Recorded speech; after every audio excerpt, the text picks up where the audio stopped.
Hello everyone and welcome to Club Reaction to Rangers 3, Livingston 0. The first game of the season is out of the way. Rangers have managed to get quite a convincing win in the end. Anyway, I am the host Scott Carney, I'm with Ali Pearson and we are in the Viceroy Bar, mate. We are actually in the home of Club at 22. Scotia refused to come on because his pint was more important than the podcast. That's true. He's literally just over the corner over there, I can see him. But yeah, we are in the home of Club at 22. Yeah, so as you say, we're trying different things obviously because we're now back at the game, so we want to continue to try and bring you some sort of reaction to the game. So obviously we'll jump into the game. Hadji obviously opened the scoring. It was a great goal by him, to be fair. After that though, it fell rather flat. And I don't want to be too critical, it's early doors, I know we've just kind of kicked off, but it did go flat. Yeah, I mean, when I found out we were playing Livingston first game of the season, they're one of these stuffy teams. Livingston never really give a good humping, to be honest. Livingston, they're very well organised. Martin Dale's got them organised all the time. They came, again, they knew their jobs. Livingston, I thought they just came out the traps really well the first 10-15 minutes.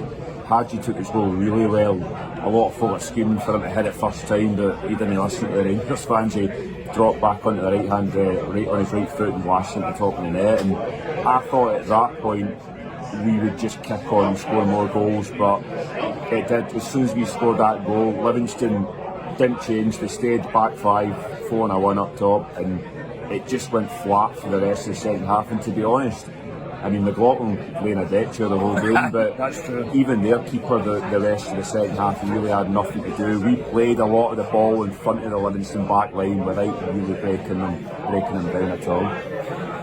Yeah, obviously Hadji then received a bit of a slow one and a tackle and had to go off. It brought Scott Wright onto the park, but again from the rest of the first half there wasn't a great deal to kind of go off. Sakala didn't really offer much. I know we've obviously spoke about it walking down the road. He didn't get much kind of feed, he didn't get much support as such, but I'm of the opinion if you're a Rangers striker and you're not getting that kind of direct anything to run off, you need to get yourself into the game. Yeah, we were actually talking about me, Scott and Jamie were sitting beside each other today. I would have played Sakala through the middle today after Madrid, but when you're playing Madrid, they're having a go at us and it opens the game up a bit. You're playing against Livingston, 2 banks of 5.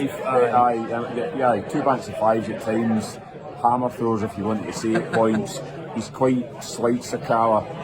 We were actually saying, and I know I said I would play in Sakala, I would have possibly brought Itten on just for that bit of physicality up there because... Change your fucking tune for the start of the game. Yeah, well, that's what I'm saying. Going up to it because it just wasn't coming off for Sakala, and it didn't help him that Kent wasn't getting any joy either. So I felt sorry for Sakala because he was quite isolated at times, and it was fairly straightforward for the Livingston backline because they weren't really getting threatened. He'll come again, Sakala. We can't have a go at him, but I don't think that game suited him in terms of the way Livingston play. I would agree, mate. I would 100% agree with that. I don't think the game did suit him at all. We went into the second half, so obviously half time was 1-0. Into the second half, Scott Wright goes closest with a header. The keepers really get safe hands on it though, and Sakala then comes off. Kamara Roof comes on in 70 minutes, and then at long last, 77 minutes, Scott Wright picks the ball up kind of in the box after a bit of a stramash, if you like, outside of the right boot, calls it into where we are sitting in the club deck. It was absolutely brilliant, and I think the goal came exactly at the right time because the crowd were getting a wee bit restless. I can understand why the crowd are getting restless because Livingston had done nothing the whole game. So, but the laws of averages, as we always go by, mate, they were due a chance. It transpired they didn't actually get a chance at all, but the 2-0 came at exactly the right time. Yeah, I mean, this is where I think with having no fans in last year benefited Rangers because you can hear the mumps and the groans coming into it. It was going back to what it used to be like at Ibrox when you 1-0 up. I agree, Livingston were never in the game. They never, I don't think they had a shot Livingston in the whole game, to be honest. But that bit of play just came after Ryan Kent should have had a shot. He checked left, checked right, lost the ball, which kind of summed his day up, to be honest. But then the ball found its way out to Scott Wright, and obviously we had a perfect view of it there, outside of the right foot, right into the corner, and it wasn't a real relief around Ibrox, but you know it's 2-0, you know the game's dead because Livingston aren't coming back for that, and at that point I thought Livingston were dead on their feet, and you could see Rangers just taking over the game at that point. Yeah, I mean we dominated the game, let's not try and paint it as something else it wasn't. We dominated the entire game. as I say, the frustrations are always going to be there. We are so desperate to get off to a good start. It's turned out that we have got off to a good start. You touched on Ryan Kent there, mate. It was a very frustrating day for him today. Very frustrating. First half he showed wee glimpses. Second half he was pretty much non-existent. And he has that at the fair, Ryan Kent. I mean, you look to him last season, he started the season on fire, and he had that wee dip and folk were on his back because he was that good at the early start of the season, and he dips, and you get that with wingers that they're not going to be a 9 out of 10. It's the beard, I'm blaming the beard. No, maybe the beard. So you had that wee, what was the thing you had last time? The two hanging at the back of his neck, wasn't great to be honest, but he'll come again, Ryan Kent, and I mean, he wasn't bad, Ryan Kent. He was frustrated. There was a lot of times he dropped deep to pick the ball off the centre halves, and he shouldn't be doing that. And every time he does that, you know he's frustrated because he's just not getting to break the ball. And to be fair, he's playing against two banks of five, and he's got no space. So you'll come again, Ryan Kent. I'm not worried at all about that. No, definitely not. It's just one of the days for him. Tav then has a bit of a tame effort from a free kick, and then Rangers eventually make it free. Roof latching onto another kind of loose ball that Livingston don't deal with in the box, puts it home quite comfortably, and it does make it look like a. And I suppose on the balance of the play, 3-0 is probably. It's not an unfair result for Rangers, to be honest. It's not unfair. I wouldn't say a Livingston keeper had save after save, to be honest, in the game. We had a lot. I'd love to see the possession stats, to be honest. We had all of the ball. Goldson and Balogun, I don't know how many touches they had in the ball starting for there. Steve Davis obviously dictating, but we played a lot of the game in front of their back line because we just couldn't break it down at times, and we've got a lot of smaller players up front, so you couldn't play that kind of route one ball at times. But after the second goal, I thought Livingston tired, and the third goal was a good goal. Big Shirley at the back post was unlucky, and then like you say, it was a scramass. Roof, where all good strikers are, in the 6-yard box, buries it. I thought he was good when he came on. Roof as well, he was really good. Hold-up play was good, and 3-0. Yeah, Rangers probably deserve it. I know we didn't have a lot of shots, but over the piece, we'll take it. We'll take it. I will take that every day of the week. As I started to the season, it's everything that you want. It's a comfortable home win.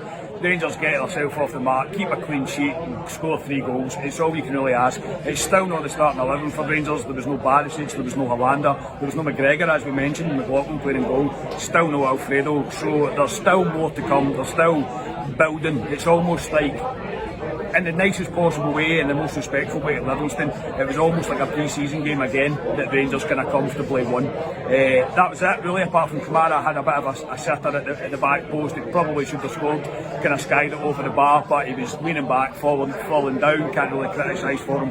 And yeah, it finishes 3-0. Your man of the match, Ali. We were discussing, I thought Barsi had a right good first half. He died away in the second half. I thought if I had to give it to an overall man of the match, and I know the sponsors gave it to him as well, again, Steve Davis for me. 7, 8 out of 10 every week. We say it every week, you don't give a man of the match, you just expect it to Steve Davis, but once again, just dictated the play. And to me, there was nobody else above Steve Davis today. I thought Steve Davis was Steve Davis. You just expect it. And he's my man of the match. Yeah, he was great. He was good. He just did his job. He does what he always does. Just does his job. He really does. I'll go a wee bit different. I'll go with Scott Wright. I thought when Scott Wright came on, he looked really up for it. He really did. He looked like, right, okay, I didn't start and I'm going to make a point that I didn't start. He had a few cracking breaks forward, especially the one that he tried to play a 1-2 with Aribo. Aribo's ball back to him was an absolute shocker.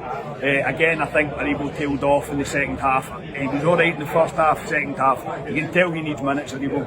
But yeah, I thought Scott Wright was great. He took his goal absolutely tremendously. It was arguably the best goal of the game. But yeah, as I say, 3-0. As I say, that's all you can really ask for. We're off to a flyer.